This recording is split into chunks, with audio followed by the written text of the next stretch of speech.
Sir, Pala നിയോജക മണ്ഡലം സാധാരണഗതിയിൽ നമ്മൾ ശ്രദ്ധിക്കാതെ പോകുന്ന ഒരു മണ്ഡലം അല്ല ഇത്. പക്ഷേ ഈ സവിശേഷ സാഹചര്യത്തിൽ കേരളം മാത്രമല്ല പിന്നെ ദേശീയ അടിസ്ഥാനത്തിൽ കൂടി നോക്കുന്ന ഒരു മണ്ഡലമായി പാലാ മാറിക്കഴിഞ്ഞു. എന്താണ് അവിടുത്തെ ഒരു ഇപ്പോഴത്തെ സ്ഥിതിവിശേഷം, രാഷ്ട്രീയ സാഹചര്യം? സാറേ, അവിടുത്തെ രാഷ്ട്രീയ സാഹചര്യം ശക്തമായ ത്രികോണ മത്സരം തന്നെയാണ്. സാറ് പാലായെക്കുറിച്ച് പറയുമ്പോഴേ മാണി സാറിനെ മാറ്റി നിർത്തി പാലായെക്കുറിച്ച് ചിന്തിക്കാൻ പോലും പറ്റില്ല. പാലാ എന്ന് പറഞ്ഞാൽ മാണി സാറാണ്, മാണി സാർ എന്ന് പറഞ്ഞാൽ പാലായുമാണ്. അപ്പോൾ അവിടുത്തെ ഒരു ഇലക്ഷൻ ട്രാക്ക് റെക്കോർഡ് സാറിൻ്റെ കൃത്യമായിട്ട് കാണുന്നുണ്ടാകുന്നു. സാർ നോക്കണം. അതായത് അത് നോക്കുമ്പോഴേ മാണി സാറിൻ്റെ ജീവിതത്തിലെ രാഷ്ട്രീയ ജീവിതത്തിൽ അദ്ദേഹം നേരിട്ട ഏറ്റവും വലിയ വെല്ലുവിളി 1970 തെരഞ്ഞെടുപ്പായിരുന്നു. ആ തെരഞ്ഞെടുപ്പിൻ്റെ പ്രത്യേകത, കത്തോലിക്ക സഭ മാണി സാറിനെ സപ്പോർട്ട് ചെയ്യാൻ തയ്യാറായില്ല. ഇത് ഞാൻ പറയുന്നത് മാണി സാറിൻ്റെ ആത്മകഥ എഴുതാൻ ഗോവിന്ദൻകുട്ടി സാറ് ആത്മകഥ എഴുതുമ്പോൾ ഞാനും ഒപ്പം ഉണ്ട് സാറിനോട് ഇതിനെക്കുറിച്ച് സംസാരിക്കുമ്പോൾ. സാർ വളരെ നാടകീയമായി ഇതിനെക്കുറിച്ച് പറയുന്നുണ്ട്. 1970 അദ്ദേഹം പിന്നെ ബിഷപ്പ് വയലിനെ കാണാനായിട്ട് ചെല്ലുമ്പോൾ ബിഷപ്പ് ഹൗസിലേക്ക് കയറാതിരിക്കാനോ അല്ലെങ്കിൽ തടഞ്ഞു എന്നൊന്നും ഞാൻ പറയുന്നില്ല. അവിടെ പിയാത്ത വെച്ചിട്ടുണ്ടല്ലോ നമ്മുടെ ക്രിസ്തുവിൻ്റെ രൂപം. അപ്പോൾ അവിടെ നിന്നുകൊണ്ടാണ് സംസാരിച്ചത്. അകത്തോട്ട് വരാൻ പറഞ്ഞില്ല, നിന്നുകൊണ്ടാണ് സംസാരിച്ചത്. അപ്പോൾ ബിഷപ്പ് വയലിൽ മാണി സാറിൻ്റെ പറഞ്ഞു, മാണി, ഈ പ്രാവശ്യം സഭ നിങ്ങളോടൊപ്പം ഇല്ല, സഭയ്ക്ക് നിങ്ങളെ പിന്താങ്ങാൻ ബുദ്ധിമുട്ടുണ്ട്. സഭ ഈ പ്രാവശ്യം എം ജേക്കബിനോടൊപ്പമാണ്. എം ജേക്കബും സമശീർഷനായൊരു നേതാവാണ്, കോൺഗ്രസ്സിലെ നേതാവ്, അദ്ദേഹത്തോടൊപ്പമാണെന്ന് പറഞ്ഞു. മാണി സാറ് വളരെ സർക്കാസ്റ്റിക്കായിട്ട് വളരെ വിനയത്തോടെ പറഞ്ഞു, ഞാൻ പിതാവിനെ കാണാൻ വന്നത് അനുഗ്രഹം വാങ്ങിക്കാനാണ്, സഭയുടെ പിന്തുണയ്ക്കല്ല ഞാൻ വന്നത്, എന്നെ അനുഗ്രഹിക്കണമെന്ന് പറയാനാണ്. പിതാവ് ന്യായമായിട്ട് എൻ്റെ ഒരു അവകാശമാണ് ചോദിച്ചു എന്ന് മാത്രമേ ഉള്ളൂ. അപ്പോൾ എന്നാൽ പിന്നെ അങ്ങനെ ആയിക്കോട്ടെ എന്ന് പറഞ്ഞു. വിജയിച്ചു വരൂ എന്ന് പറഞ്ഞില്ല, എന്നാൽ പിന്നെ അങ്ങനെ ആയിക്കോട്ടെ എന്ന് പറഞ്ഞു. ആ മാണി സാർ നേരെ തിരിച്ചു പോന്നു. ആ തെരഞ്ഞെടുപ്പ് മാണി സാറിൻ്റെ ജീവിതത്തിലെ ഏറ്റവും വെല്ലുവിളി നിറഞ്ഞൊരു കാലഘട്ടമായിരുന്നു. 364 വോട്ടിനാണ് കേരള കോൺഗ്രസിൻ്റെ സ്ഥാനാർത്ഥിയായിരുന്ന KM മാണി സാറ് കോൺഗ്രസിൻ്റെ സ്ഥാനാർത്ഥിയായ എം ജേക്കബിനെ തോൽപ്പിച്ചത്. വെറും 364 വോട്ടിന്. സാറൊന്ന് ആലോചിച്ച് നോക്കണം, എത്ര ടൈറ്റ് ഫൈറ്റാണ് അവിടെ നേരിടേണ്ടി വന്നത്. പിന്നെ മാണി സാറിന് ഏറ്റവും അധികം ഭൂരിപക്ഷം കിട്ടിയത് 1996 തെരഞ്ഞെടുപ്പിലാണ്. അവിടെ അദ്ദേഹത്തിന് അന്ന് 23,000 വോട്ട് മാണി സാറിന് പാലായിൽ ഭൂരിപക്ഷം കിട്ടി. അപ്പോൾ ഇന്നത്തെ ഒരു വാസിലേറ്റിംഗ് നേച്ചറാണ് ഞാൻ സാറിനോട് പറയുന്നത്. 2014 അദ്ദേഹം മത്സരിക്കുമ്പോൾ 47,000 വോട്ട് ആണ് അദ്ദേഹം, 47,063 വോട്ട്, അതാണ് അദ്ദേഹത്തിന് അവിടെ കിട്ടിയ ഭൂരിപക്ഷം. ഇതാണ് പാലായിൽ മാണി സാറിൻ്റെ ട്രാക്ക് റെക്കോർഡ്. 2016 അതായത് ഉമ്മൻചാണ്ടി സർക്കാരിൻ്റെ വീഴ്ച കഴിഞ്ഞ് അദ്ദേഹം ധനമന്ത്രിയായിരുന്നു, മാറി 2014 തെരഞ്ഞെടുപ്പ് നടക്കുമ്പോൾ അന്ന് അദ്ദേഹം സ്ഥാനാർത്ഥിയായിരുന്നല്ലോ. അവിടെ MLA ആയിട്ടിരിക്കുമ്പോഴാണല്ലോ മരിക്കുന്നത്. മാണി സാർ മരിക്കുന്നതാണ് വരെ MLA ആണ്. അത് ഞാൻ പറഞ്ഞത് ഭൂരിപക്ഷമാണ് ഞാൻ ചോദിച്ചത്. 4000 ചില്ലുവാണ് ഭൂരിപക്ഷം. 4000 ചില്ലുവാണ്, 4700 സംതിങ്, 4263. അപ്പോൾ ഇതായിരുന്നു അദ്ദേഹത്തിൻ്റെ അന്നത്തെ ഭൂരിപക്ഷം. ഞാൻ പറഞ്ഞു വന്നത്, പാലാ എന്ന് പറയുന്ന ആർക്കും ഒരു സേഫ് സീറ്റല്ല. പാലാ മാണി സാറ് നർച്ചർ ചെയ്തെടുത്ത ഒരു മണ്ഡലമാണ്. അവിടെ ജാതിക്കും മതത്തിനും അതീതമാണ് മാണി സാറിൻ്റെ പിന്തുണ. അതാണ് ഞാൻ പറഞ്ഞത്, കത്തോലിക്ക സഭ 1970 KM മാണി എന്ന് പറയുന്ന കേരള കോൺഗ്രസ് നേതാവിൻ്റെ മുന്നിൽ മുട്ടുകുത്തി സാറേ. അതാണ് ഞാൻ ഈ പറഞ്ഞു വന്നത്. സഭ വിചാരിച്ചാലും തോൽപ്പിക്കാനും നോക്കില്ല, സഭ മാത്രമാണല്ലോ, വേറെ ജനങ്ങളും അവിടെ ഇല്ലേ? സഭ മാത്രമല്ലല്ലോ, വേറെ ജനങ്ങളുണ്ടെന്ന് തെളിയിച്ചു കൊടുത്തല്ലോ. ഞാൻ പറഞ്ഞ ഏറ്റവും ശക്തമായ സഭ കത്തോലിക്ക സഭയാണ്. അവർക്ക് പോലും തോൽപ്പിക്കാൻ മാണി സാറിനെ കഴിഞ്ഞില്ല. അതാണ് മാണി സാറിൻ്റെ അസാധാരണമായ വ്യക്തിത്വത്തെക്കുറിച്ചാണ് ഞാൻ ആദ്യം തന്നെ തെളിയിച്ചു കഴിഞ്ഞു. പിന്നെ മാണി സാറിൻ്റെ ജീവിതത്തിൽ ഒരിക്കലും അത്രയും വലിയൊരു വെല്ലുവിളി കാര്യമായിട്ട് നേരിടേണ്ടി വന്നിട്ടേ ഇല്ല അദ്ദേഹത്തിന്. മണ്ഡല പുനഃസംഘടന നടന്നു. മാണി സാറിന് പ്രതികൂലമായിട്ടാണ് മണ്ഡലത്തിനെ പുനഃസംഘടിപ്പിച്ചു വെച്ചത്. മാണി സാറിൻ്റെ വോട്ട് കിട്ടേണ്ട പല പഞ്ചായത്തുകളും അദ്ദേഹത്തിന് പോയി. ഇടതുപക്ഷത്തിൻ്റെ പല പഞ്ചായത്തുകളോടെ കൂടിച്ചേർക്കുകയും ചെയ്തു. ഇതാണ് പാലായിലുണ്ടായ ഒരു കാര്യം. പിന്നീട് നമ്മൾ മനസ്സിലാക്കേണ്ട ഏറ്റവും പ്രധാനപ്പെട്ട കാര്യം, പിന്നെ അവിടെ ഉപതെരഞ്ഞെടുപ്പ് വരുന്നുണ്ടല്ലോ പിന്നെ പാലായിൽ. അപ്പോൾ അന്ന് ഉപതെരഞ്ഞെടുപ്പ് വരുമ്പോഴേ മാറിയ രാഷ്ട്രീയ സാഹചര്യം 2019 മാണി സി കാപ്പൻ ഉപതെരഞ്ഞെടുപ്പിൽ മത്സരിക്കുന്നത്. മാണി സാർ മരിച്ചു കഴിഞ്ഞു. ഈ 2019 മാണി സി കാപ്പൻ മത്സരിക്കുന്നത് വരെ 2006 മുതൽ 2019 വരെ മാണി സാറിന് LDF സ്ഥാനാർത്ഥിയായിരുന്നു. അതെ. LDFിൻ്റെ സ്ഥാനാർത്ഥിയായിരുന്നു. LDFിൻ്റെ കുപ്പായം അഴിച്ചു വെച്ചിട്ടാണ് ജോസ് കെ മാണിക്കെതിരെ അന്നത്തെ സ്ഥാനാർത്ഥിക്കെതിരെ മത്സരിക്കാനായിട്ട് 2019 വരുന്നത് കേരള കോൺഗ്രസ് ചെയ്ത ഒരു സ്ഥാനാർത്ഥി നിർത്തി. ഞാൻ അദ്ദേഹത്തിൻ്റെ പേര് മറന്നുപോയി. അപ്പം അവിടെ മാണി സി കാപ്പനെ ജയിച്ചു. അതിനുശേഷം 2000 അന്ന് എത്ര വോട്ടാണ് ഞാൻ പറഞ്ഞു സാർ. അതിനകത്ത് അതായത് പാലയിൽ 2014 ജയിക്കുമ്പോൾ പിന്നെ അദ്ദേഹത്തിന് സാറ് പറഞ്ഞ പോലെ 4000 ചിലവാനും ഭൂരിപക്ഷമേ ഉണ്ടായിരുന്നുള്ളൂ. അത് പിന്നെ അതായത് 10,000-ലും 20,000-ത്തിലുള്ള ഭൂരിപക്ഷം പലതവണ അദ്ദേഹത്തിന് ലഭിച്ചതാണ്. ചെറിയൊരു ഭൂരിപക്ഷത്തിൽ നിന്ന് തുടങ്ങി അവസാനം ഈ 4000 അപ്പോഴും നല്ല ഫൈറ്റ് ആയിരുന്നു ലാസ്റ്റ്. അതെ അതെ. അപ്പോൾ അത് കഴിയുമ്പോഴത്തേക്ക് അന്ന് മാണി സി കാപ്പൻ 54,000-ത്തിലധികം വോട്ട് അന്ന് പിടിച്ചിരുന്നു. ഞാനതാ സാറിനോട് പറഞ്ഞ മണ്ഡല പുനർനിർണയത്തിൽ അതെ. എന്നിട്ടും അദ്ദേഹം തോൽപ്പിക്കാൻ കഴിഞ്ഞില്ല. അദ്ദേഹം ഒരു 5,000 വോട്ടോളം എന്ന് പറയുന്നത് ഒരു നിസ്സാര കുറവെന്നുള്ള സംഭവമല്ല. അപ്പോൾ അന്ന് അദ്ദേഹം മാണി സി കാപ്പൻ 54,181 വോട്ട് പിടിക്കുന്നു. അന്ന് അവിടെ BJPക്ക് ഉണ്ടായിരുന്നത് ഏതാണ്ട് 24,000 വോട്ടുകളാണ് ഉണ്ടായിരുന്നത്. പിന്നെ 21ലേക്ക് വരുമ്പോൾ മാണി സി കാപ്പൻ നല്ല ഭൂരിപക്ഷം, അതായത് ഒരു 15,378 വോട്ടുകൾക്കാണ് 378 വോട്ടുകൾക്കാണത് പിന്നെ ജയിച്ചു വരുന്നത്. അന്ന് ജോസ് കെ മാണിക്ക് പറഞ്ഞ പോലെ 54,000 വോട്ടേ ഈ കഴിഞ്ഞ തവണ കാപ്പൻ പിടിച്ച ഏതാണ്ട് ആ വോട്ടുകളൊക്കെ അദ്ദേഹത്തിന് ലഭിച്ചുള്ളൂ. ഈ സാഹചര്യം മാറിയിരുന്നു വാസ്തവത്തിൽ. അതിനുശേഷമാണ് അതാണ് ഞാൻ ചോദിച്ചത്. സാറിന് വളരെ പിന്നെ ഈ മണ്ഡലവുമായി അടുത്ത് പരിചയമുണ്ട്, വ്യക്തിബന്ധങ്ങൾ ഏറെയുള്ള ആളാണ് സാറ്. പലയിടങ്ങളിൽ എന്നതുപോലെ പാലായിലും. അപ്പോൾ ഞാൻ ചോദിക്കുന്നത് സാറേ, ഇപ്പോൾ ഒരു ഇവളവ് ചെയ്ത ഒരു ഘട്ടത്തിലെത്തി നിൽക്കുകയാണ് BJP. അവിടെ ഞാൻ പറഞ്ഞു 10-25,000 വോട്ട് പിടിച്ചിട്ടുണ്ടായിരുന്നു നേരത്തെ. പിന്നെ ഷോൺ ജോർജ് അവിടെ വരുന്നു. അപ്പോൾ ഈ മാറിയ സാഹചര്യത്തിലുള്ള, അതാണ് സാർ ഞാൻ നേരത്തെ പറഞ്ഞത്, ഒരു ത്രികോണ മത്സരം, എല്ലാ അർത്ഥത്തിലും ഒരു ത്രികോണ മത്സരം പാലായിൽ അരങ്ങേറുകയാണ്. അപ്പോൾ ആ സാഹചര്യം കൂടി സാർ ഒന്ന് വിശദീകരിക്കും. അല്ല സാറേ, പാലായെ ഞാനൊന്ന് പരിശോധിച്ച് നോക്കിയല്ലേ, സാർ പറഞ്ഞ പോലെ ഞാൻ മണി സാറിൻ്റെ കൂടെ ജോലി ചെയ്ത ആളാണ്. പാലായിൽ ഒരുപാട് ബന്ധങ്ങളുണ്ട്. പലരുമായിട്ട് ഇപ്പോഴും ഞാൻ ടെലിഫോണിൽ ബന്ധപ്പെടാറുണ്ട്. നല്ല വ്യക്തിബന്ധമുള്ള ധാരാളം ആളുകളോടുണ്ട്. ശരിക്കും പാല നോക്കിയാൽ നമ്മൾ കേരളത്തിലെ നമ്മളെടുത്ത് നോക്കാമെങ്കിൽ ഈ ആൻറ്റി ഇൻകുംബൻസി എന്ന് പറയുന്നത് ഗവൺമെൻറ്റിനെതിരായ ഒരു ആൻറ്റി ഇൻകുംബൻസിയേ ഉള്ളൂ. വേറെ ആൻറ്റി ഇൻകുംബൻസിക്ക് ഇവിടെ സ്പേസ് ഇല്ലല്ലോ. പക്ഷെ പാലായിൽ 3 ആൻറ്റി ഇൻകുംബൻസി ഉണ്ട്. അതായത് ഒന്ന്, പിണറായി വിജയൻ്റെ ഗവൺമെൻറ്റിനെതിരെയുള്ള ആൻറ്റി ഇൻകുംബൻസി, കേരളത്തിലുള്ള എല്ലാ പോലെ പാലായിലും ആൻറ്റി ഇൻകുംബൻസി ഉണ്ട്.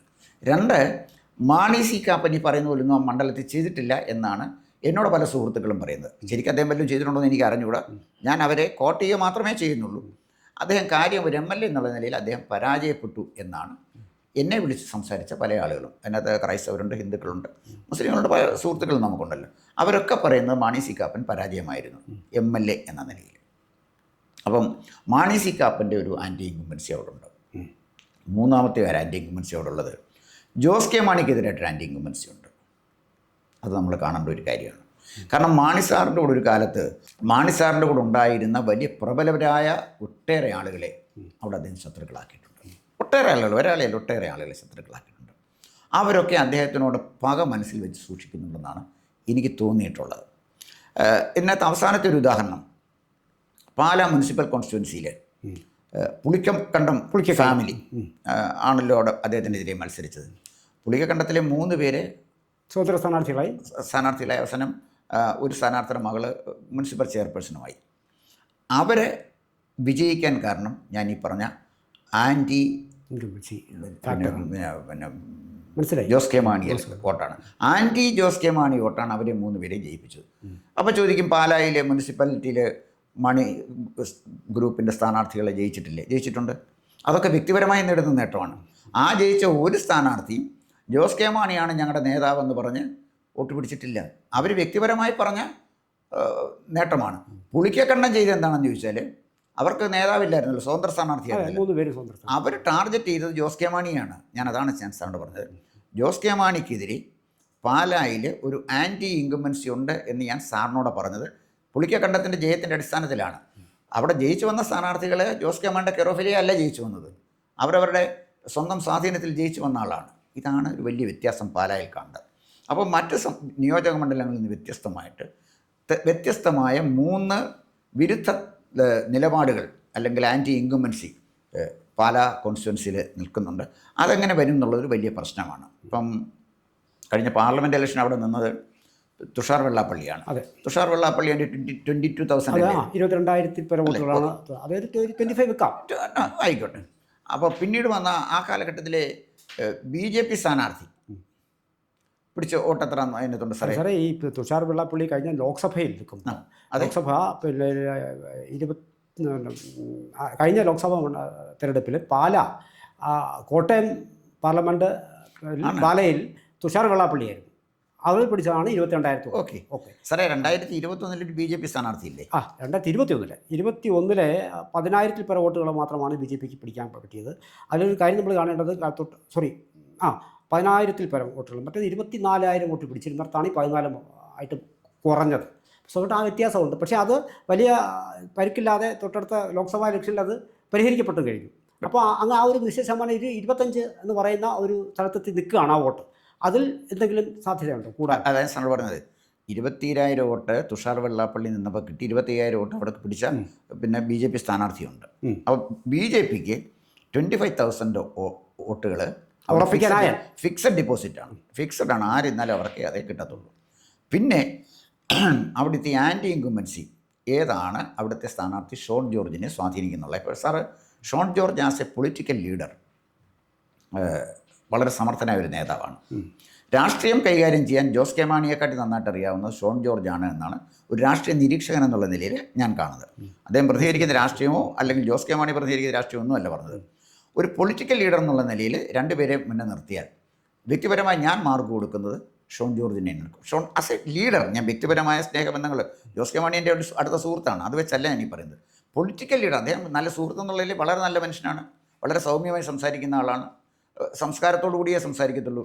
അനാവശ്യമായൊരു വാക്ക് ജോസ് കെ മാണിയുടെ നാക്കിന്ന് വീഴില്ല. വളരെ അതിൻ്റെ ഒരു പെഡിഗ്രിയുടെ ഭാഗമാണ് അദ്ദേഹത്തിൻ്റെ, അങ്ങനെ സംസാരിക്കാറുള്ളൂ. പക്ഷേ പൊളിറ്റിക്കൽ ലീഡർ എന്നുള്ള നിലയിൽ ജനങ്ങൾക്ക് കോൺഫിഡൻസ് വേണ്ടത് ഈ നേതാവ് ഞങ്ങളെ എങ്ങനെ നയിക്കും, അതാണ് മാണി സാറിൻ്റെ പ്രത്യേകത. അപ്പോൾ ആ സാറൊരു കാര്യം ആലോചിച്ച് നോക്കണം. അവിടെ തോമസ് ചാഴിക്കാടന് ഒരു പൊതുയോഗത്തിലെ പാലായിൽ സംസാരിക്കുകയാണ് ഈ കഴിഞ്ഞ പാർലമെൻറ്റ് തിരഞ്ഞെടുപ്പിൽ. മുഖ്യമന്ത്രിക്ക് അലോസരപ്പെടുത്തുന്നു അദ്ദേഹത്തിൻ്റെ ചില വാചകങ്ങൾ. കാരണം അദ്ദേഹം റബ്ബർ കർഷകരുടെ കാര്യം പറയുന്നു, ഇന്ന കാര്യങ്ങൾ ചെയ്യണമെന്നല്ല, മോശമായിട്ടൊന്നും പറഞ്ഞില്ല, വളരെ മാന്യനായ ആളാണ്. മുഖ്യമന്ത്രി പ്രസംഗം നിർത്താൻ പറഞ്ഞു.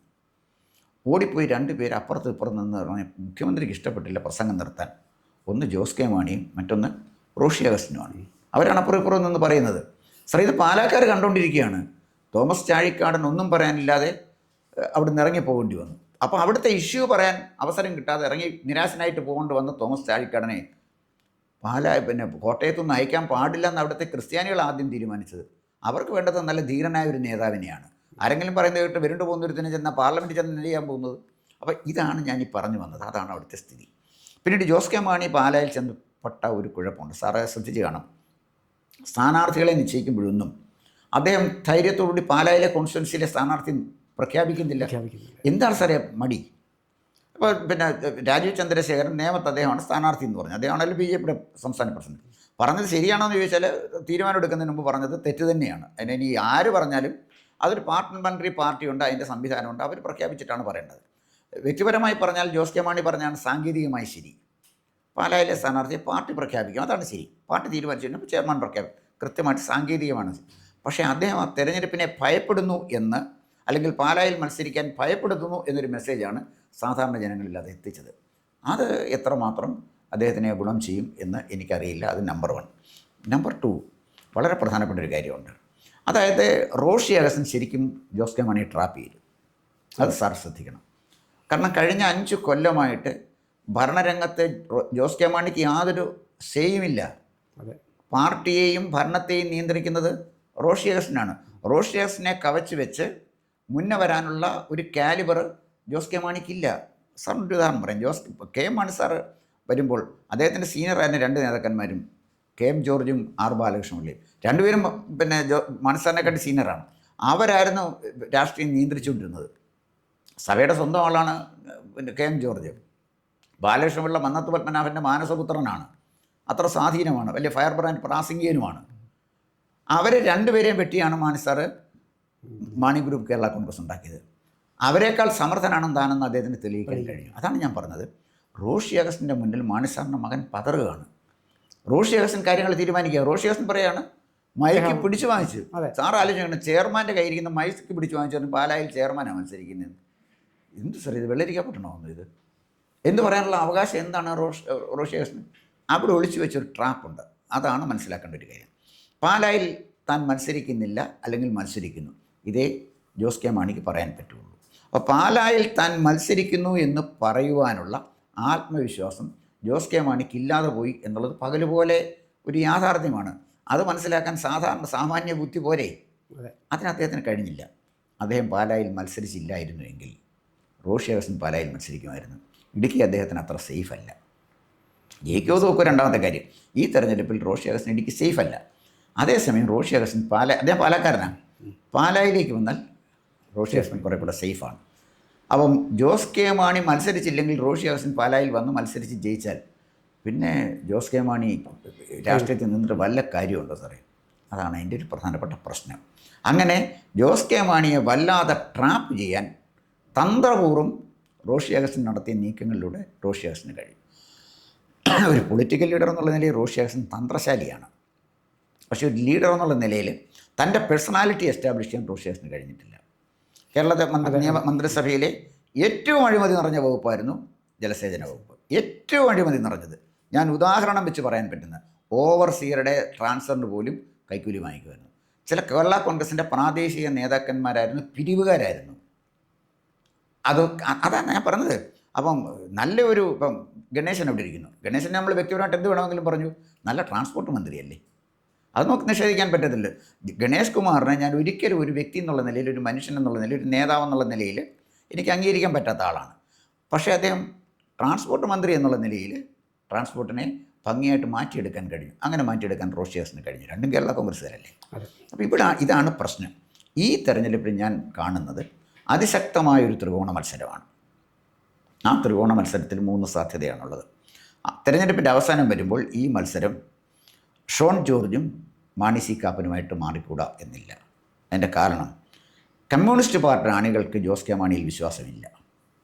അവർ ധരിച്ചിരിക്കുന്നത് ജോസ് കെ മാണി ജയിച്ചാൽ അത് UDF ഒരു MLA കിട്ടും എന്നുള്ളതാണ്. അതുകൊണ്ട് തന്നെ കമ്മ്യൂണിസ്റ്റ് പാർട്ടി കേഡർ അത് വിശ്വസിക്കുന്നില്ല. ഇനി പാർട്ടി നേതൃത്വം അവരെ തിരുത്തി സജീവമായിട്ട് രംഗത്ത് കൊണ്ടുവരുമോ എന്ന് ചോദിച്ചാൽ അതിന് നമ്മളിനി ഉത്തരം കാണേണ്ടിയിരിക്കുന്നു. കൊണ്ടുവന്നാലും അവരെ വിശ്വാസത്തോടുകൂടിയല്ല. അതായത് എപ്പോൾ വേണമെങ്കിലും LDF നഷ്ടപ്പെടുന്ന ഒരു MLA പാലായിൽ എടുക്കണോ എന്നുള്ളതാണ് കമ്മ്യൂണിസ്റ്റ് പാർട്ടി പ്രവർത്തകരുടെ മനസ്സിൽ. അതാണ് ഒരു കാര്യം. അത് അദ്ദേഹത്തിൻ്റെ ഒരു വീക്ക് പോയിൻ്റാണ്. പിന്നീട് വരുന്നൊരു പ്രശ്നം, ഈ ഷോൺ ജോർജ് നമ്മൾ വിചാരിക്കുന്ന പോലെയല്ല. സഭയ്ക്ക് ഷോൺ ജോർജിനെ തള്ളിക്കളയാൻ പറ്റില്ല. കാരണം ഷോൺ ജോർജ് BJPയുടെ സ്ഥാനാർത്ഥിയാണ്. രാജ്യം ഭരിക്കുന്ന നരേന്ദ്രമോദിക്ക് എന്തിനാ സഭയില്ലാതല്ലേ ഭരിച്ചുകൊണ്ടിരുന്നത്? ഇപ്പോഴും ഭരിക്കുന്ന സഭയുടെ ഒന്നും പിന്തുണയില്ലല്ലോ. അപ്പോൾ ഇന്ത്യ ഭരിക്കാൻ ഇതൊന്നും വേണ്ട. സഭയ്ക്ക് മോദിയാണ് ആവശ്യമല്ല, മോദിക്ക് സഭയൊന്നും ആവശ്യമില്ല. ലോകം മുഴുവൻ നിറഞ്ഞിരിക്കുന്നൊരു നേതാവ് മോദി. നരേന്ദ്രമോദിക്ക് എന്തിനാ സഭ? ഒരു സഭയും വേണ്ട. ഒരു മതമേലധ്യക്ഷനും ഒരു സമുദായ പ്രമാണിയും ഒന്നും റോളില്ല. പട്ടേൽ സമുദായക്കാരെ വെല്ലുവിളിച്ചുകൊണ്ടല്ലയോ അദ്ദേഹം ഗുജറാത്തിൽ മത്സരിച്ചു. അതിനെക്കാട്ടി വലുതിൽ വരുന്നു ഇവിടുത്തെ ഈ സഭകളൊക്കെ. കാര്യമല്ല. ഇവിടുത്തെ പ്രശ്നം എന്ന് വെച്ചാൽ സഭ ആഗ്രഹിക്കുന്നത് സഭയുടെ പ്രശ്നങ്ങൾ ഗവൺമെൻറ്റിൻ്റെ ശ്രദ്ധയിൽപ്പെടുത്താൻ, കേന്ദ്ര ഗവൺമെൻറ് ശ്രദ്ധയിൽപ്പെടുത്താൻ പറ്റുന്ന ഒരാൾ വേണം. ഷോൺ ജോർജ് നരേന്ദ്രമോദിയുടെ ഏറ്റവും അടുത്ത ആളാണ്. അദ്ദേഹത്തിന് വലിയ വാത്സല്യമാണ് ഷോണിനോട്. ഇഷ്യൂസ് വരുമ്പോൾ ഷോൺ ജോർജ് നെഞ്ചു വിരിച്ച് മുന്നേ നിൽക്കും. പാലായി ബിഷപ്പിനെ തടഞ്ഞപ്പോഴേ ഷോൺ ജോർജ് അല്ലേ വന്നത്? ഇവരൊക്കെ എവിടെ പോയിരിക്കുകയായിരുന്നു? ബിഷപ്പിനെ തടഞ്ഞപ്പോൾ ഇവരൊക്കെ എവിടെ പോയിരിക്കുകയായിരുന്നു? ബിഷപ്പിൻ്റെ വിവാദ പ്രസംഗത്തെ തള്ളിപ്പറഞ്ഞുകൊണ്ട് VD സതീശൻ വന്നു. ഒരു സ്റ്റേറ്റ്മെൻറ്റ് ഇറക്കാൻ പറ്റിയോ? സാർ ആലോചിച്ച് നോക്ക്. അപ്പോൾ കത്തോലിക്ക സഭയ്ക്ക് ഒരു സംരക്ഷകനെയാണ് വേണമെങ്കിൽ ഈ 3 പേരിൽ അവർക്ക് ആവശ്യം ഷോൺ ജോർജിനെയാണ് എന്ന് കത്തോലിക്ക സഭയ്ക്ക് തോന്നിയാൽ കുറ്റം പറയാൻ പറ്റില്ല. അതുകൊണ്ട് ഈ തെരഞ്ഞെടുപ്പിലെ സാധ്യത ഞാൻ കാണുന്നത് ഷോൺ ജോർജും കണക്കിൻ്റെ, അതായത് ഇലക്ട്രൽ കണക്കേ സാർ ഇതിനകത്ത് നോക്കണ്ട. അത്ഭുതങ്ങൾ സംഭവിക്കുമ്പോഴേ പലതും സംഭവിക്കും. ഇന്ദിരാഗാന്ധി വധം വന്നപ്പോൾ ഇഷ്ടം പോലെ ആളുകൾ കയറി വന്നില്ലേ, MLA-മാരായില്ലേ, ഒരുപാട് പേരെ തോൽപ്പിച്ചില്ലേ. AK ബാലൻ തോറ്റിട്ടില്ല എന്ന് തോന്നുന്നു. EK നായനാരെ തോൽപ്പിച്ചുണ്ടല്ലോ കടന്നപ്പള്ളി രാമേന്ദ്രൻ ജയിച്ചു അല്ലേ? അപ്പോൾ പലരെയും തോൽപ്പിച്ചു. കരുണാകരൻ തോറ്റില്ലേ? കരുണാകരൻ തോറ്റിട്ടുണ്ടല്ലോ. പക്ഷേ ഒരു അജാത ശത്രുവായിട്ട് തോക്കാതെ നിന്ന ആളാണ് KM Mani sir. KM Mani സാറിൻ്റെ കമാൻഡ്, അദ്ദേഹത്തിൻ്റെ ഒരു പേഴ്സണാലിറ്റി, അത് എസ്റ്റാബ്ലിഷ് ചെയ്യാൻ ജോസ് കെ മാണിക്ക് കഴിഞ്ഞിട്ടില്ല. ഇപ്പം ജോസ് കെ മാണിയുടെ പ്രശ്നം എന്താ വെച്ചാൽ ഒരു നേതാവായിട്ട് എസ്റ്റാബ്ലിഷ് ചെയ്യാൻ പാർട്ടിയിലും ജനങ്ങൾക്കിടയിലും അദ്ദേഹത്തിന് കഴിയാതെ പോയത് അദ്ദേഹത്തിൻ്റെ വലിയൊരു പരിമിതിയാണ്. ഈ തെരഞ്ഞെടുപ്പിൽ എങ്ങനെ വരും എന്ന് എനിക്ക് അറിഞ്ഞുകൂടാ. എങ്കിലും റോഷി സോറി പിന്നെ ഷോൺ ജോർജും മാണി സി കാപ്പനും തമ്മിലാണ് മത്സരം എന്നാണ് എനിക്ക് പാലായിൽ നിന്ന് കിട്ടുന്ന ഒരു ഇൻഫർമേഷൻ. അങ്ങനെ വന്നാൽ പിന്നെ ഒരു സാധ്യതയുള്ളത് ജോസ് കെ മാണി 3ാം സ്ഥാനത്തേക്ക് പോകുവാനുള്ള സാധ്യത ഞാൻ കാണുന്നു. തെരഞ്ഞെടുപ്പിന് ഇനി ദിവസങ്ങളുണ്ട്, അത്ഭുതങ്ങൾ നടക്കാം. സഭയ്ക്ക് ഇടപെടാം, സഭയ്ക്ക് മാത്രമല്ലേ ഇടപെടാൻ പറ്റുള്ളൂ, മറ്റാളുകളൊക്കെ ഉണ്ടല്ലോ അവിടെ വോട്ട് ചെയ്യാനായിട്ട്. അപ്പോൾ അതുകൊണ്ട് ഈ സഭയുടെ ഇടപെടലോ സഭയുടെ പ്രൊട്ടക്ഷനോ ഒന്നും കൊണ്ട് വലിയ അത്ഭുതങ്ങളൊന്നും നടത്താൻ പറ്റില്ല. സ്വന്തം വ്യക്തിത്വത്തിൻ്റെ കൂടെ സഭയുടെ സപ്പോർട്ട്, അതേ ഉള്ളൊരു ആഡഡ് അഡ്വാൻറ്റേജ് മാത്രമാണ്, അതല്ല അതിന് വേറെ കാര്യങ്ങളൊന്നുമില്ല. എന്തായാലും വളരെ വിശദമായി തന്നെ സാറ് ഇപ്പോൾ ഈ മണ്ഡലത്തെക്കുറിച്ച് നമ്മുടെ പ്രേക്ഷകരോട് പറഞ്ഞ് മനസ്സിലാക്കി കൊടുത്തിട്ടുണ്ട്. അതായത് പറഞ്ഞു നിർത്തും പോലെ ഏറ്റവും ഒടുവിലത്തെ ചിത്രം എന്ന് പറയുന്നത് ത്രികോണത്തിൽ നിന്ന് മാറി രണ്ടുപേർ തമ്മിലുള്ള നേരിട്ടുള്ള ഒരു പോരാട്ടം എന്നുള്ള നിലയ്ക്ക് മാറുന്നു. ഇനിയുള്ള ദിവസങ്ങളിൽ ചിലപ്പോൾ എന്തെങ്കിലും അത്ഭുതം ഉണ്ടായാൽ അതങ്ങനെ കാത്തിരുന്ന് കാണാം സർ. കൂടുതൽ വാർത്തകളും വിശേഷങ്ങളും നേരിട്ട് ലഭിക്കാൻ ജനങ്ങളിൽ നിന്ന് ജനങ്ങളിലേക്ക് ജനഭൂമി ന്യൂസ് സബ്സ്ക്രൈബ് ചെയ്യൂ. ബെൽ ബട്ടൺ അമർത്താനും മറക്കരുത്.